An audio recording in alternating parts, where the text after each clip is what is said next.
তিলোত্তমাকে কেন খুন করেছে?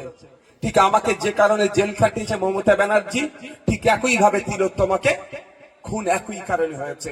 আমিও আপনার জন্য চিৎকার করতে গিয়ে জেল খেটেছি, আর তিলোত্তমা আপনার জন্য চিৎকার করতে গিয়ে মারা গিয়েছে। তাই ওকে আমরা ভুলে গেলে হবে? আমরা ভুলে যাব নাকি? ওকে বিচার চাই, বিচার আমরা যতক্ষণ না পাচ্ছি লড়াই করে যাব। কিন্তু আমাকে একটা স্লোগান শুনলে শুভেন্দু বাবুর মুখে খুব হাসি লাগছে। কি স্লোগান বলছি? হিন্দু হিন্দু ভাই ভাই। আমার খুব হাসি লাগছে, কেন বলুন তো? দেখুন, মাস্টার সাহেব বলেছেন, আমিও বলছি, পশ্চিম বাংলায় তিলোত্তমাকে নিয়ে সব থেকে বড় প্রতিবাদ র্যালি যেটা হয়েছে সেটা ভাঙড়ে হয়েছে। ওর থেকে বড় পশ্চিম বাংলায় কেউ করে দেখাতে পারেনি। ওই প্রতিবাদ র্যালিতে 90% মুসলমান সমাজের মানুষ ছিল। তিলোত্তমাকে নিয়ে সব থেকে বেশি চর্চা যদি কেউ করে থাকে সেটা হচ্ছে আইএসএফ করেছে। আইএসএফ এর চেয়ারম্যান নওশাদ সিদ্দিকী করেছে। নওশাদ সিদ্দিকী ধর্মীয় পরিচয় কি ভাই? নিশ্চিতভাবে মুসলমান ধর্মের আমি অনুসারী। আমি জোর গলায় বলি, এখানে কোনো ব্যাপার না। আর এটা আমি জানি না সেকুলার হতে গেলে নাকি গেরুয়া বসন পরা যাবে না, সেকুলার হতে গেলে নাকি টুপি পরা যাবে না, দাঁড়িয়ে রাখলে নাকি সেকুলার হওয়া যায় না। কোথা থেকে কোন সংজ্ঞা পড়েছে আমি ভাই জানি না। যাক, আমার বলার বক্তব্য, হিন্দু হিন্দু ভাই ভাই স্লোগান শুভেন্দু তুলেছিল তো। তিলোত্তমা ধর্মীয় পরিচয়টা কি? নিশ্চিতভাবে মুসলমান নয়, কিন্তু আমি এটা ঘুরিয়ে উদাহরণ দেওয়ার কারণ হচ্ছে তিলোত্তমা ধর্মীয় পরিচয় দেখে আমরা প্রতিবাদ করিনি। তিলোত্তমা কোন জাতের তার থেকে প্রতিবাদ করিনি। তিলোত্তমার সাথে অন্যায় হয়েছে, তিলোত্তমা আমাদের জন্য কথা বলছিল, আমাদের পরিবারের মহিলাদের ইজ্জত আবরু নিয়ে যারা ছিনিমিনি খেলছিল তাদের বিরুদ্ধে কথা বলেছিল বলে তাকে খুন করেছে। তাই তিলোত্তমা আমাদের কথা বলার জন্য খুন হতে হয়েছে। তিলোত্তমাকে ন্যায় দিতে হবে, তার পরিবারকে ন্যায় দিতে হবে। সেই জন্য সব থেকে বেশি প্রতিবাদ প্রতিরোধ এবং আজকের দিন পর্যন্ত আইএসএফই করে যাচ্ছে, নওশাদ সিদ্দিকীরা করে যাচ্ছে, শামসুর স্যারেরা করে যাচ্ছে। এখানে আমরা একবারে ধর্ম দেখেছি।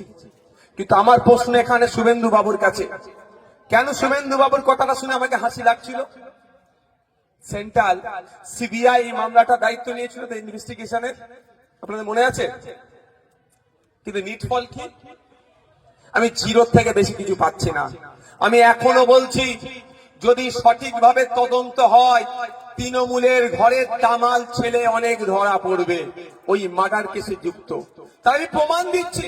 শুভেন্দু বাবু হিন্দু হিন্দু ভাই ভাই স্লোগান তুলছে, আমি শুভেন্দু বাবুর কাছে বার্তা দিতে চাই, তিলোত্তমার ধর্মীয় পরিচয় কিন্তু হিন্দু, সে এখনো বিচার পেল না কেন?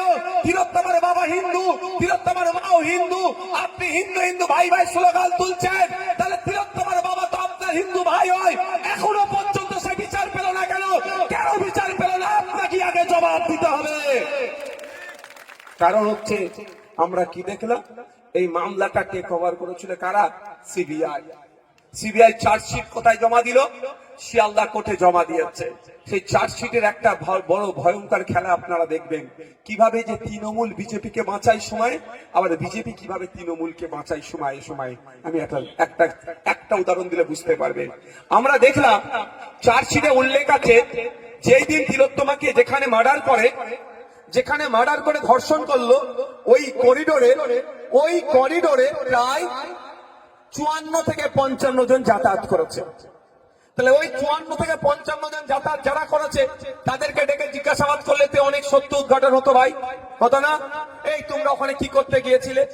ইভেন শুধু তাই নয়, পুলিশের এক কর্তা একজনকে দেখিয়ে বলেছিল উনি ফিঙ্গারপ্রিন্ট এক্সপার্ট, কিন্তু পরে জানলাম ও ফিঙ্গারপ্রিন্ট এক্সপার্ট নয়, ও পুলিশেরই লোক নয়।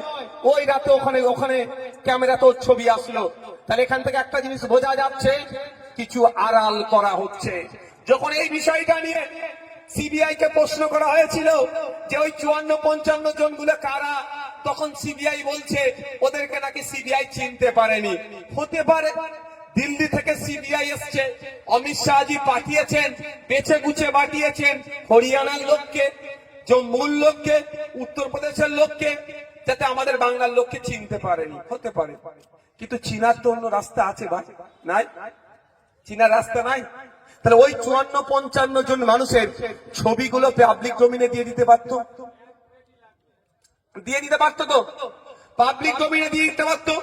মিডিয়ার মাধ্যমে ছড়িয়ে দিতে পারত, দিয়ে একটাই বার্তা, সিবিআই আপিল করত বাংলার মানুষের কাছে, এই 54-55 জনকে আমরা খুঁজে পাচ্ছি না, আমরা চিনতে পাচ্ছি না। আপনার পাড়ায়, আপনার এলাকার যদি বা আপনারা যদি কাউকে চিনতে পারেন, এই 54-55 জনকে নাম ঠিকানা যদি আপনারা জানতে পারেন, তাহলে আপনারা আমাদেরকে দিন, আপনাদের পরিচয় গোপন রাখবো। তারপরে সিবিআই তাদের কন্ট্যাক্ট নাম্বার, ইমেল আইডি যদি পাবলিক ডোমেইনে ছেড়ে দিত, তাহলে যদি ওই 54-55 জনের মধ্যে আমলিয়ার কোন একটি বুথের কোন একটা ছেলে যদি ওই রাত্রে ওখানে যেয়ে থাকে, আমরা সকলেই এখন সোশ্যাল মিডিয়াতে এখন প্রচুর অ্যাক্টিভ, আপনার মানে প্রতি 1 ঘন্টা ছাড়া ছাড়া আমরা একবার করে মোবাইল খুলে দেখি, এটা একটা তথ্য বলছে, সমীক্ষা বলছে।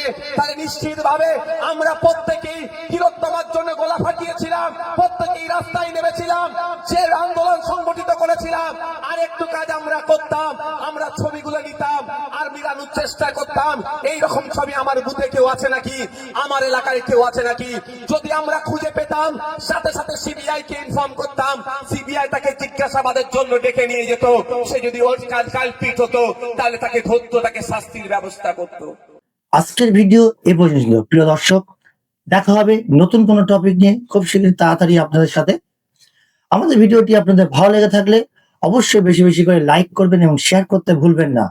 আর চ্যানেলটিতে যদি নতুন হয়ে থাকেন, সাবস্ক্রাইব করে পাশে থাকবেন। ধন্যবাদ।